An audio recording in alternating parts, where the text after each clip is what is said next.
Hi, I'm Vinnie Furtado. I'm the Public Works Superintendent in town.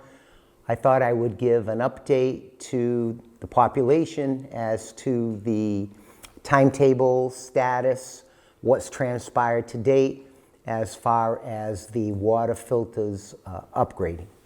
So to start, as some general information, our public water comes from the town of Mattapoisett. There's a water treatment plant that's located therein, and the water distribution is overseen by a 4-town member district. This was formed back 20 years ago. The district members are Fairhaven, Marion, Mattapoisett, and Rochester. We have monthly meetings where we talk all things water, and I presently serve as the chairman of the district. The treatment plant has been online since 2008. It's an ultrafiltration water treatment, and basically it removes iron and manganese from the drinking water. And the raw water comes from any one of 8 municipal wells owned and operated by the respective member towns. As far as the distribution of water, 100% of our public water supply comes from the water treatment plant in Mattapoisett.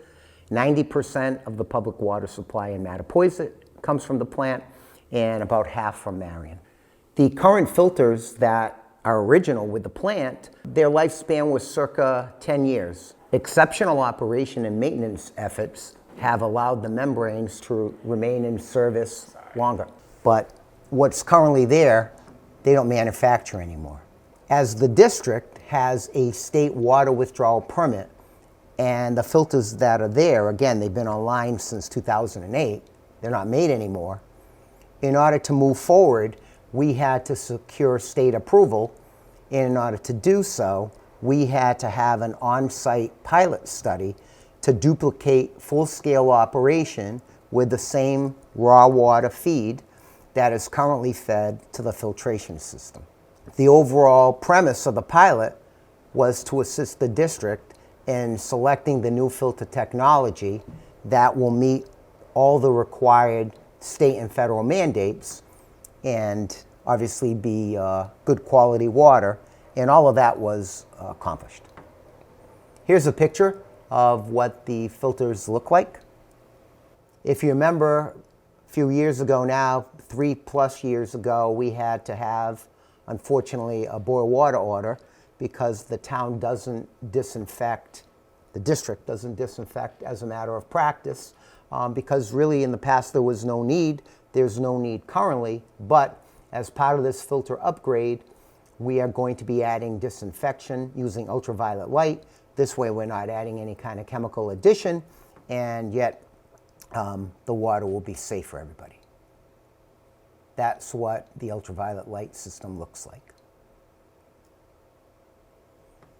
Once we received the state approval for the filter technology and disinfection addition, the next step we had to do was go to 4 respective town meetings, again, 1 town meeting for each of the district members, and secure the money so that we could move forward. The engineering estimated total project budget, $7.2 million. The breakdown by town, because we're the leader in the clubhouse, 58% of the total water made there comes to Fairhaven. We're just shy of $4.2 million. Mattapoisett is 2.3, and Marion is 700,000 and change.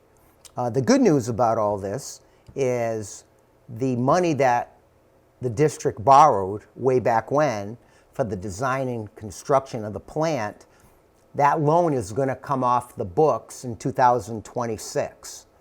This loan won't be due till next year, so we will only have 1 year where there's an overlapping 2 loan payments. So once we received the okay for the pilot study, we got the okay at the respective town meetings, the district applied for a state revolving loan.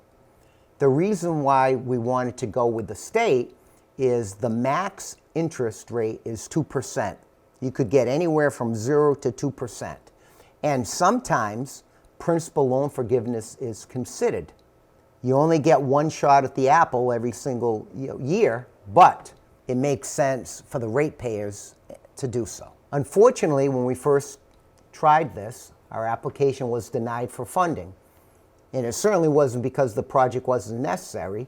There's a competition for funds, and at that time, PFAS, which is a toxic substance, which luckily has never been found in our water supply, was the concern of the lenders. So if you had a PFAS project, they gave you the money. If you didn't, you basically didn't get the money. So because we were denied funding, as we needed to move forward, we met with representatives of Unibank, a private lender, even though we were aware that the interest rate would be more, probably 4%, if not more, and there certainly would be no loan forgiveness. Unfortunately, as the district has only borrowed money one time, and that was with the state via the SRF for the design and construction of the water treatment plant 20 years ago, we were denied private lending because we didn't have any type of banking portfolio. At this point, wanting to move forward, frustrated, the district sought the help of the local delegation, and fortunately, Representative Strauss was able to get us $2 million in emergency funds. In turn, the district took that money and we used it to purchase the materials with the longest lead time, which are the filters, which are scheduled to arrive sometime next month. Once we had the state's emergency funding, we applied to the SRF for the balance needed because, again, the whole project is circa $7.2 million, and although we were very fortunate to get $2 million, we still needed the balance in order to get additional equipment and to hire a contractor. Unfortunately, we're denied. Finally, 1 year later, the state approved our funding request, and we just received the okay to move forward with the entire project, and that just occurred September, a month ago. So with the filters on their way and the funding finally approved, we solicited for and received bids for the construction and are currently working with all the logistics to get the contractor in place and on board when the filters arrive. As part of this, I think it's only important to emphasize that the water is safe. The water is monitored daily at the plant. It's monitored in all the district towns. The water is safe, but because of the filter lifespan and the filtration upgrade that's needed, the water is discolored sometime. It is not full of bacteria. It just at times looks unsightly, which is iron and manganese. Flushing. If you folks remember last year, we had a very aggressive unidirectional flushing program, and after the completion of that, our office went 3, 4, 5 months without one call of dirty water. So we really thought that we had bought enough time for when the filters were upgraded that we weren't going to get dirty water in time. But unfortunately, with the condition of the current filters, that isn't the case. So we're going to begin unidirectional flushing next week. We're going to target the areas of town which have had dirty water. We would have initiated this flushing project already, but a number of the municipal wells have been down for maintenance. This is something that happens every single this time of year because the biggest water use is in the summertime. And at this junction is when we do the repairs of the wells. When you look at everything, we wouldn't have had enough water to flush, supply the district's needs, and ensure fire protection. A little recap. Although water is monitored daily and is very safe, the filtration system at the plant needs replacing. The current filters aren't made anymore.